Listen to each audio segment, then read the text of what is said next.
Oh, I'm not sure what you would call this, but I'm already certain it's gone. Some Imperium MTF stole this, so 40k we're good. We don't have to worry about the Voltons over there revolting on us. But what we got here is something really cool. I like what I got so far. In general, this is the problem I normally see. You have to start with a date. That's a hard thing. You want to start with the seconds or minutes, but for most columns, it's generally a date. And that date might also have a variance of times, right? So I didn't want the date. I just wanted to be relative to a time sequence that maybe come up later as far as functions, their co-names, their values, co-functions, and co-values. At least for now. I might be able to stretch it out a little bit better, but I'm going to explain why here in a second. Okay, so our next function inside of here, or our next data, what do you call them? Call it a data validation. It'll come up here and it'll do a thing. You add a rule and it'll make a box, and you come in here and you do that up. But our next function is co-times date. So in general, we get this main date, and you're going to hit it, bang, right off the top. That's what you're going to do. You're going to click on that because you need that column or that row, right? Or you just need this whole column or row because I'm working on a header, and the headers for everything go to some sheet stuff later on that's going to be really important of me. Just instead of having to type it, I got to work the clicky kids, and they need to get there just as fast. So again, it's all right here, right? And what we need is a co-times and date. When did your date come into this that may be sporadic to a very specific date or days when we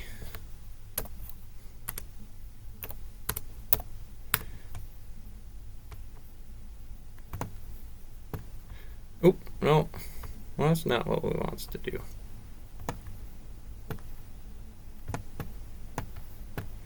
When we work out the calendar date or a period of seconds, minutes, hours, days, weeks, months, or years into that form. Make sense? Cool.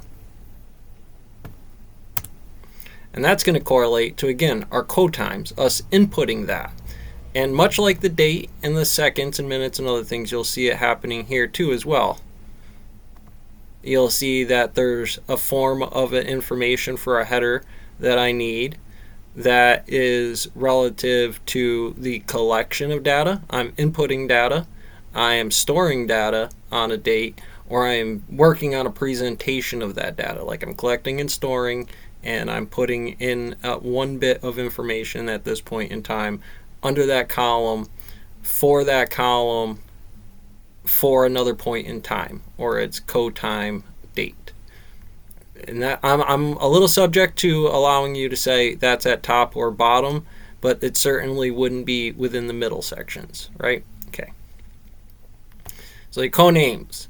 Now this one was fun because I just wanted to really hammer this thing home. We want to about what this is. So we're working on the dates, right? We have our main dates, and that's in days or in minutes. And then we start to get into this issue over here about what the main system is, the total day length, between on and off, and what would be its midpoint, right? Pretty cool. So let's come back here. And that's its clock in point or sunrise. Whenever we want to define that point was a 1. And that could have been a specific time in hours, minutes, or seconds, or on a specific date. So I need the hours or the specific minute range, and I need their aspect so I can determine what a period or day was, and any kind of co-action that comes with that. And what was I thinking about in this one? I was thinking that like a fourth dimensional object still, and data presentation is, again, the difference of whether it's a clock in or a clock out or whatever you want to specifically call that period inside of there is a fun way to do it, just so I have it as a subheader to the hours of the day, the seconds of the day, the days of the year, or the days of the 5 year or anything like that. You might want to call them something different, but that's essentially what it's doing. That might terminate to 1. I'll happily let Google chew on that one. So so I know what you're thinking, right? Well, if coaction is a header under a term and it was about these values right here, then I want to be able to come back to this page on Sheets. I think that's what it is. And I want to be able to say, now I have a column of values that are co-names that serve to a co-time within values that are very specific. This one inside of here at 4 is, again, starting the name like a date, interacting with it and saying, well, that thing might have a location. It might have John, Betty, or Alice, or have a very specific number to its term that I have to then later on most likely determine on if that's true, at least for the grid, when I run some kind of function for this. To the sunshine numbers and other aspects, that over a series of data, there's going to be a high, a mid, and a low to all that series of data. And with that, there's going to be certain changes that happen. And I'm, again, a little open to say there might be a couple, 1, 2, 3, 4, 5, 6, 7. But it depends on what I did there. And if you know the quantum mechanics at that, in those comment sections, let's get it. So co-functions, or again, another name for it is that a thing's, a name, a number, is also a symbol, a price, or less or more in terms of the high or low, or the true or false inside of that statement, now that it's more compelling to its function. And again, I'm willing to let somebody with a little bit more experience on this than me handle into that. But why did I leave it as 4?